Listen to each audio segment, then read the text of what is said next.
done on this?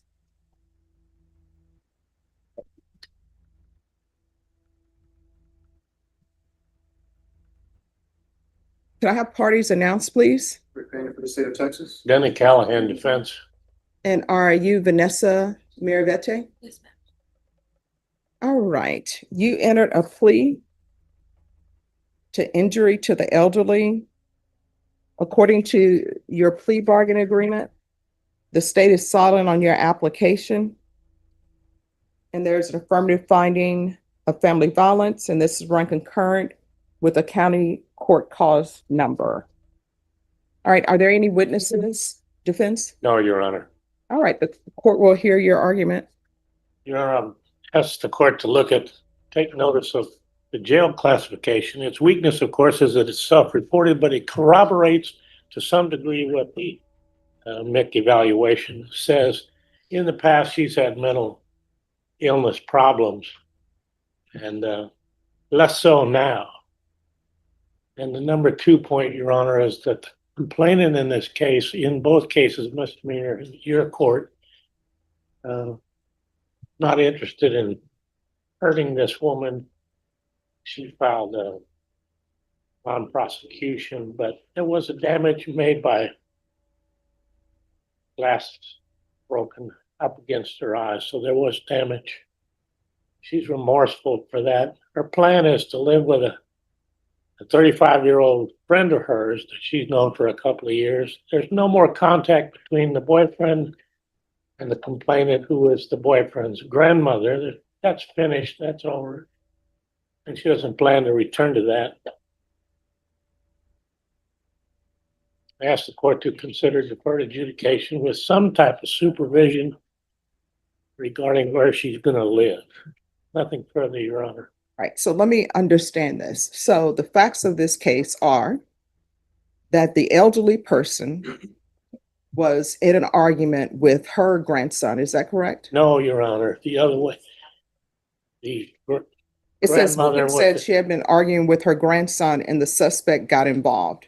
Oh, prior to that, yes, Your Honor, but the real issue was conflict between grandma and her. All right, you want to raise your right hand? Do you solemnly, right hand? Do you solemnly swear and affirm the testimony you give will be the truth and nothing but the truth, so help you God? Yes. All right, you can lower your hand. State your name for the record. Vanessa, Mirabet. All right, I'm having trouble hearing you. Louder. Vanessa Mirabet. All right, so what is your relationship to the victim in this case? There's no relationship anymore. But, I was with her grandson, All right, so you, and how old are you? 24. 24. And how old is the grandson? He just turned 20 in January. All right, and you were living with her? I was living there for about 5 or 6 years You were living with her? with her and the grandson. All right, but that's her house, right? Yeah. It's not the grandson's house. So you come in and you live with the grandmother and the grandson. Yeah. And then she gets into an argument with her grandson. Mhm. And what was that argument about? I don't remember the exact details due to the fact that I was. I'm sorry, I can't hear you. I don't remember the exact details because I was under the influence. Under the influence of what? Xanax. All right. Talking to my face. So she's in an argument with her grandson. And then what do you do? So I was, I guess, like in the middle, I guess. There was a lot of things going on due to like a lot of abuse. You have said some things, but you haven't told me anything. So, Yeah, Your Honor. How Yeah. did she get hurt? So I got pushed into her. no, by the grandson. that's not what this says. Because if you were just pushed into her, then maybe you need a jury trial. If you're saying you were just pushed into her. But that's not what it says. In the police report, it says, while on patrol in a marked vehicle, I was dispatched to the listed location for an assault in progress. The caller stated his brother and the girlfriend were arguing, and the girlfriend hit the grandmother. The caller stated the grandmother was bleeding from her head and nose. I arrived to the listed location and saw both victim 1 and O1 sitting outside on the porch. Victim 1 had visible injuries on her face and head. Victim had a small cut on the bridge of her nose, which was still bleeding. Victim had a small cut on the top of her head that was covered in blood. Victim also had a lump on the right side of her head. Victim said she had been arguing with her grandson. Victim said she had been arguing with her grandson, and the suspect got involved and began to argue with her. Victim said she doesn't remember how or what she was hit with, but the suspect walked up to her and hit her. O1 said suspect had threatened to beat up the victim before. So unless you were on Xanax all the time you were at that house? I was on Xanax for the last 2 years that I've been there. Mhm.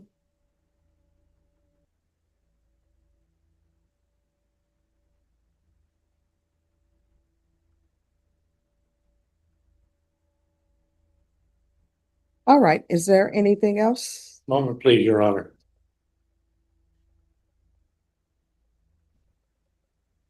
Nothing further, Your Honor.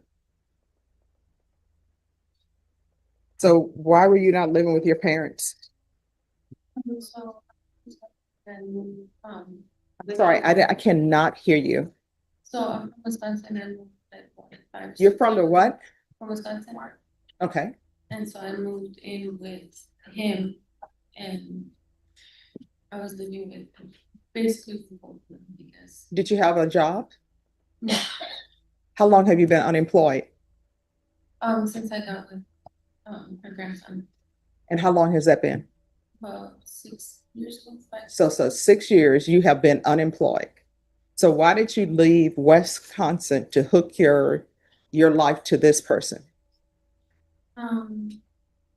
It's just being young and Because your parents said they didn't like him or something, and you decided to do it anyway? no, I just my parents have approved, but at the time, And how old were you when you met him? so I met when I was 16, but I didn't start a relationship with him until I was 18. Mhm. Like about a week after I turned 18. And how far did you go in school? 9th grade. Ninth grade? Yeah, so it sounds to me like you were not listening to your parents. Did your parents want you to get your degree or no? They did, so I was, taking care of my mom. My mom is disabled, and so I was taking care of her, working at the time, and I had a part-time job going to school. And I was taking care of my mom, which she's disabled, and my little brother who's also with autism. So I felt like I had a lot on my plate, and so I chose to work instead of go to school. And then you chose to leave them on their own because you wanted your own life. Well, my mom had got married and stuff, so she met her husband, which he still takes care of. Mhm. All right, what is your criminal history?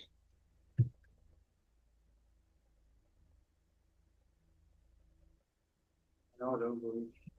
A lot of them. No felonies, Your Honor.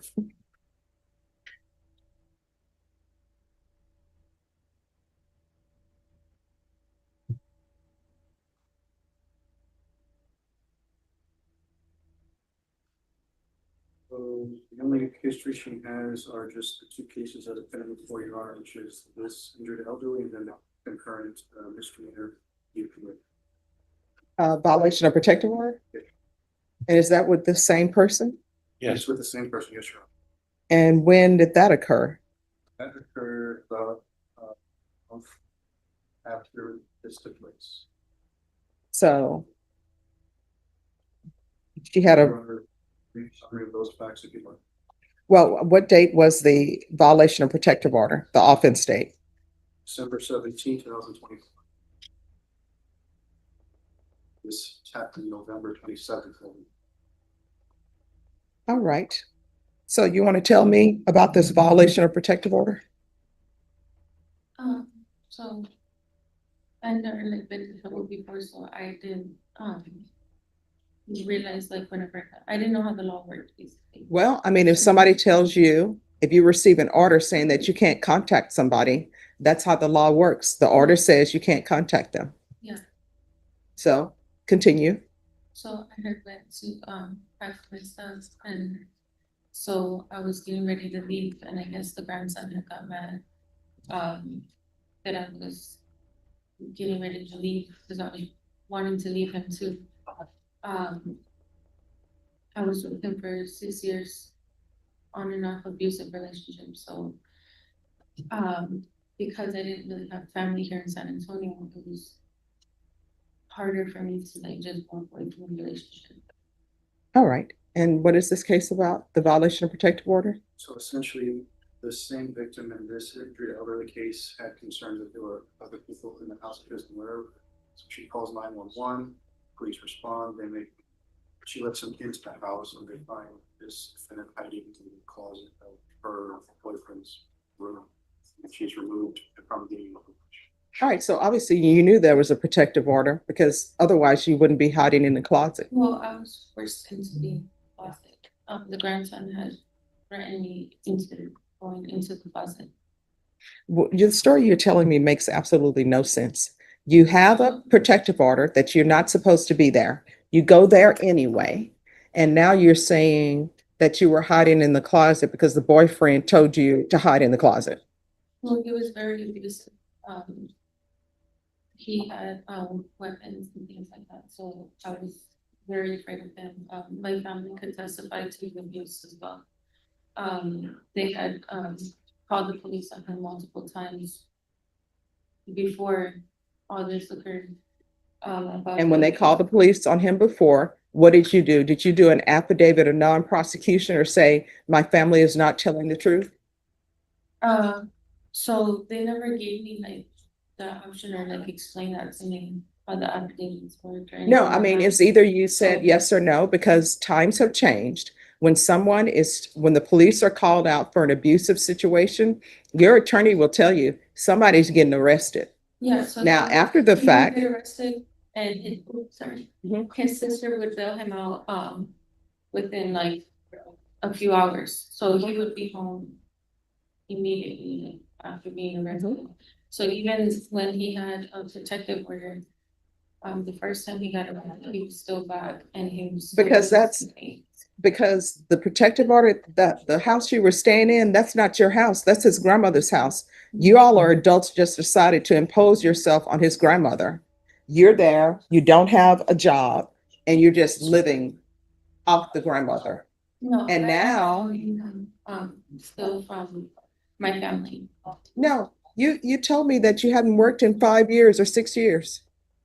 Yeah, so due to the relationship, I wasn't able to work and I also didn't have like my birth certificate for a long time, so I had to get it sent out.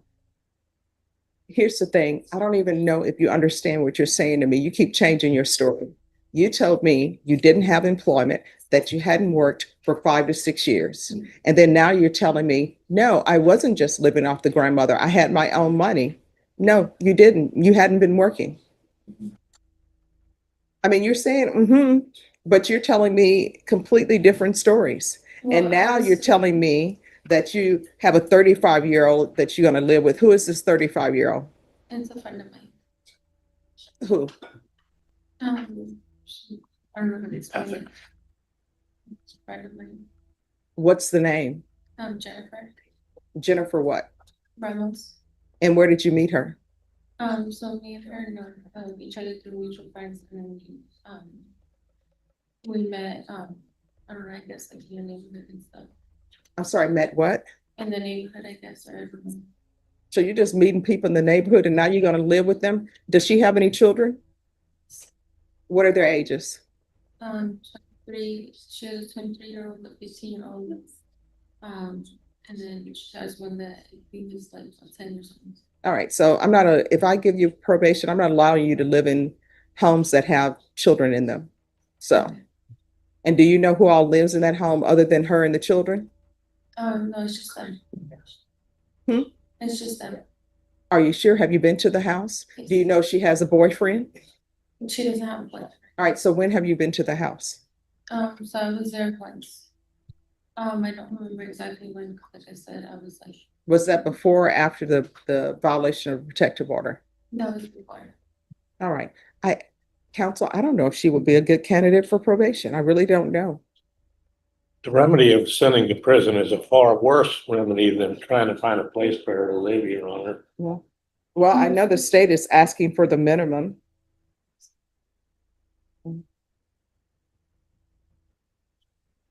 And she applied for deferred adjudication. He suggests family, going back to family in Wisconsin. What I can, what I can tell you is you've applied for deferred adjudication. The state, according to the plea bargain agreement, they're asking that if I find you guilty, that your punishment be sentenced to 2 years in the prison. That's the minimum. If I grant your application for deferred adjudication and you're unsuccessful, you're looking at 10 years in the prison, potentially. Do you understand? So I can grant your application for deferred adjudication, or I can sentence you to 2 years in the prison. And the conditions that you receive are the conditions that you receive from me. There's no need to argue about the conditions that I'm going to set for you if I grant your application. So do you want the minimum 2 years in prison, or do you want to be on deferred adjudication with the court's conditions?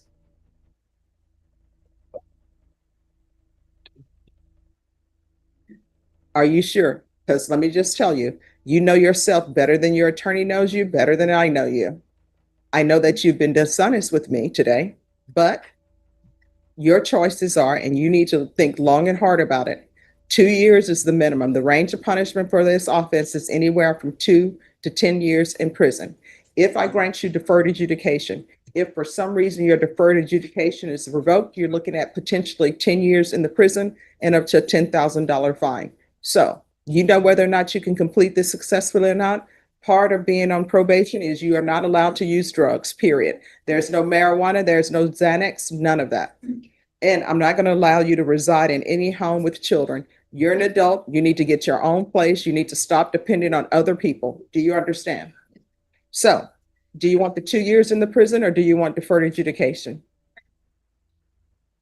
All right. Yes. Yes.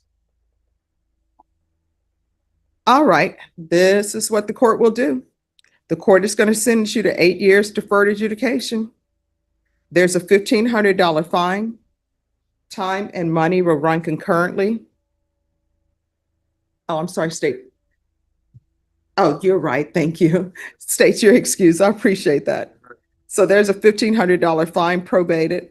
Proof of employment within 30 days of release. There's to be no employment as a home health care provider or with minors. There's to be no residing with minors or anyone over the age of 55. There's to be regular reporting by Zoom or in person. There's to be regular random UAs. There's an affirmative finding of family violence.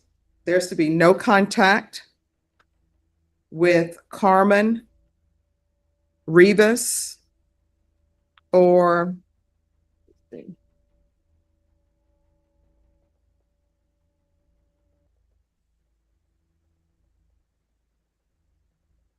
Hector Rivas.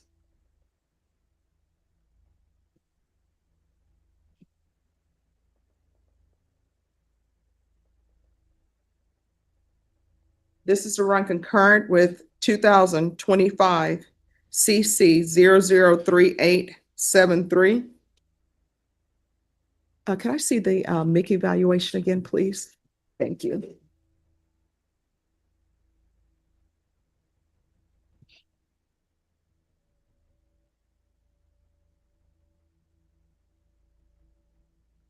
Thank you. In custody, the following: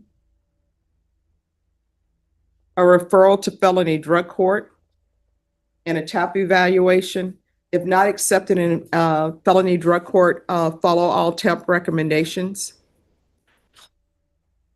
There should be 200 hours of community service restitution.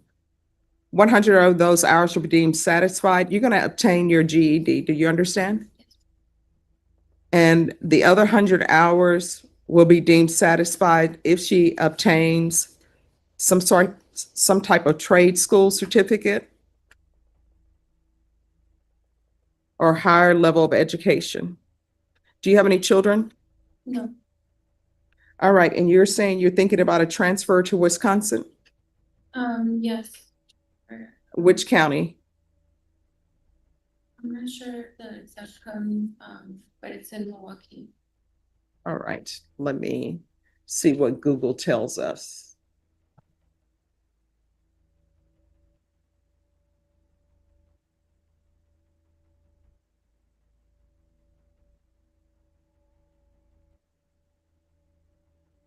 No, they're saying it's Milwaukee County. So transfer to Milwaukee County. Field visits 1 time per month until further notice, and 90 sober meetings in 90 days. Probation, is there anything else? Is there anything else you need from the court in order to be successful? All right, did you review the trial court certification of defendant's rights to appeal with your attorney? Did you understand it and did you sign it? Because this is a plea bargain agreement, because I followed your plea bargain agreement, and because you waive your right to appeal, you do not have the court's permission to appeal. Because this is an affirmative finding of family violence, you're not allowed to own or possess any weapons or ammunition. If you have a question over what a weapon or ammunition is, you'll need to speak to an attorney. Do you understand? All right, yes. Judge, can you repeat the sober support meetings?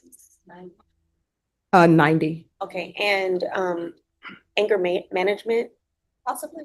yes. I'll add anger management. All right, we can go off the record. Here's the thing, before you get in another relationship with anyone else, you need to get your life together and decide who you are and what you want to do in this world. You understand? She's in her world. Maybe probation will help her. Good luck. Thank you, Judge. You're welcome. Right over here, man.